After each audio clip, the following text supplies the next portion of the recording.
وَلَن تَجِدَ لِسُنَّتِ اللَّهِ تَبْدِيلًا، اور تم اللہ تعالیٰ کی کسی سنت کے اندر کوئی تبدیلی نہیں پاؤ گے۔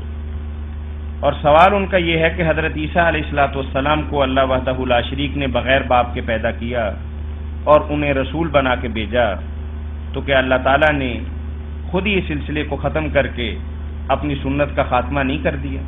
اس حوالے سے جواب مرحمت فرمائیے۔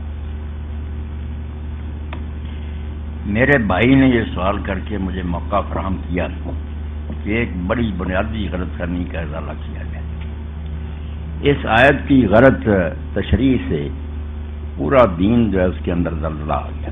لوگوں نے ایسی یہ غلط تشریح کی کہ جو کچھ دنیا میں ہو رہا نا اللہ اس کے خلاف نہیں کرتا، اس کو سنت اللہ قرار دے کہ آگ جلاتی ہے، اس لیے یہ کبھی نہیں ہو سکتا کہ ابراہیم علیہ السلام آگ میں ڈالے جائیں اور وہ زندہ بچ جائیں۔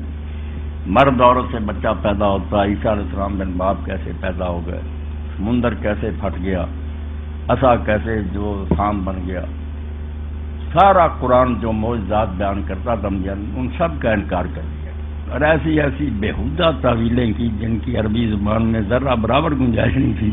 قرآن مجید کا مذاق اڑایا ان لوگوں نے۔ تو اس آیت کا بالکل یہ معنی نہیں کہ جو کچھ دنیا میں ہو رہا اللہ اس کے خلاف نہیں کرتا، نہ یہ سنت اللہ ہے، یہ ہے عادت اللہ کہ روٹین ایسے عام ہوتا۔ سنت اللہ نہیں کہ اللہ نے یہ اعلان کر دیا کہ میرا یہ طریقہ اس کے خلاف نہیں کروں گا۔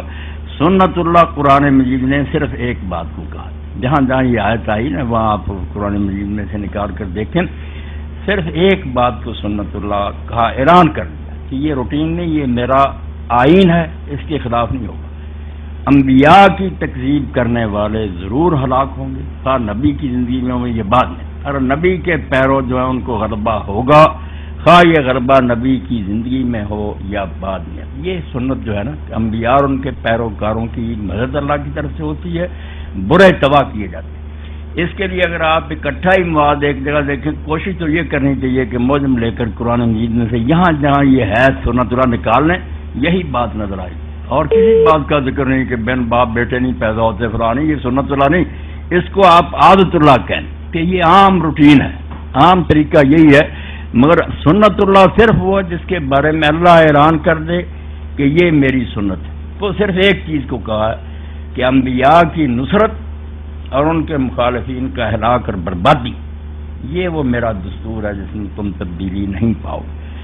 ان 6 آیات کو مولانا ابراہیم سیالکوٹی رحمۃ اللہ علیہ نے اپنی کتاب شہادت القرآن میں اکٹھا کیا۔ تو یہ سنت اللہ کے بارے میں ذہن صاف کریں کہ سنت اللہ قرآن کی روشنی میں جو بدل کی نا وہ صرف ہے کہ انبیاء کے پیرو غالب آتے ہیں، مخالف جو ہیں برباد کیے جاتے ہیں۔ اس کو سنت اللہ نے کہا 6 مقام ہے۔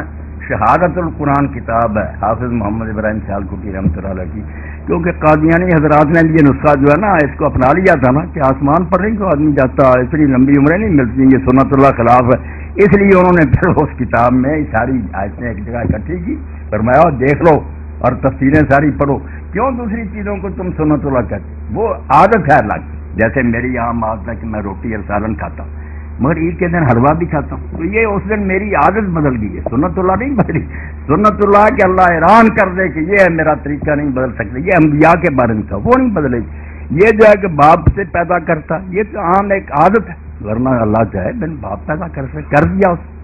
ہاں اس لیے ذہن میں یہ بات رکھیں، ورنہ سارے معجزات جو ہے نا ان کا انکار کرنا پڑے گا، اور کرتے ہیں لوگ بلاغ القرآن والے اور غلام جی آپ کا کام ہے جلانا، کس طرح ہو سکتا ہے نہ جلائے؟ بے اللہ جس نے وہ جلانے والی بنائی ہے اسی نے کہہ دیا کہ یا نارکونی بردا وسلام، ٹھنڈی ہو جا، ابراہیم علیہ السلام کو نقصان نہ پہنچا۔ تو یہ غلط معنی جو ہے نا سنت اللہ کا، اس سے تو سارے معجزات ہی ختم ہو جائیں گے۔ جی جزاکم اللہ خیرا۔